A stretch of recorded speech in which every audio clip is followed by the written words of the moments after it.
ಲಕ್ಷಾಂತರ ಜನ ಸೇರಿರಿ. ಹೋಗುವಾಗ ಸಮಾಧಾನದಿಂದ ಹೋಗ್ರಿ, ಸಾವಕಾಶವಾಗಿ ಹೋಗ್ರಿ.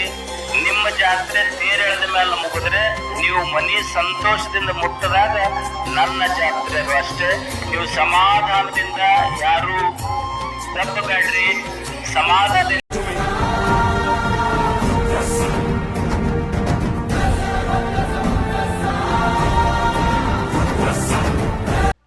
Hi friends, welcome to the blog. ನಾನು ನಿಮಗೆ ತೋರಿಸಕ್ಕೆ ಹೋಗ್ತಾ ಇರೋದು ಶ್ರೀ ಗವಿಸಿದ್ದೇಶ್ವರ ಮಠ, ದಕ್ಷಿಣ ಭಾರತದ ಕುಂಭಮೇಳವೆಂದೇ ಖ್ಯಾತವಾಗಿರುವ ಜಾತ್ರಾ ಮಹೋತ್ಸವ, ದಾಸೋಹ, ಜಾಗೃತಿ ಮತ್ತು ಸರ್ವಧರ್ಮ ಸಮನ್ವಯದ ಸಮಾಗಮ.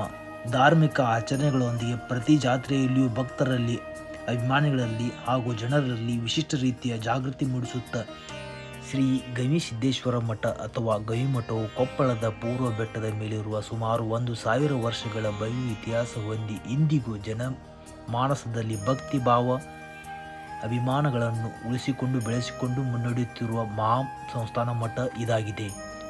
ಪ್ರತಿ ವರ್ಷವೂ ಗವಿಸಿದ್ದೇಶ್ವರ ಮಹಾರಥೋತ್ಸವವು ಆಚರಿಸಲ್ಪಡುತ್ತದೆ.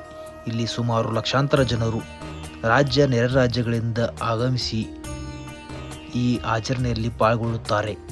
ಅದರಲ್ಲಿ ಮುಖ್ಯವಾಗಿ ಇಲ್ಲಿಯ ದಾಸೋಹ ಬಹಳಷ್ಟು ಜನರ ಗಮನ ಸೆಳೆದಿದೆ. ಸುಮಾರು 15 ದಿನದಲ್ಲಿ 20ರಿಂದ 30 ಲಕ್ಷ ಜನ ಇಲ್ಲಿಯ ದಾಸೋಹವನ್ನು ಸ್ವೀಕರಿಸುತ್ತಾರೆ. ಇದು ಇಲ್ಲಿಯ ಬಹಳ ವಿಶೇಷವಾದಂಥ ಆಚರಣೆಯಾಗಿದೆ.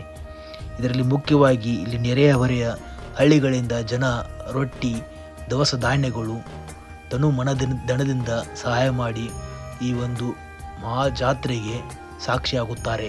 ಇದರಲ್ಲಿ ನಾವು ಊಟವನ್ನು ಸೇವಿಸಿದ್ದು ನೀವು ನೋಡ್ಬೋದು. ರೊಟ್ಟಿ, ಬದನೆಕಾಯಿ ಪಲ್ಯ ಮತ್ತು 15 ದಿನಗಳಲ್ಲಿ ವಿಶಿಷ್ಟವಾದ ಬಗೆಯಾದಂಥ ಆಹಾರವನ್ನು ಇಲ್ಲಿ ಉಣಬಡಿಸುತ್ತಾರೆ.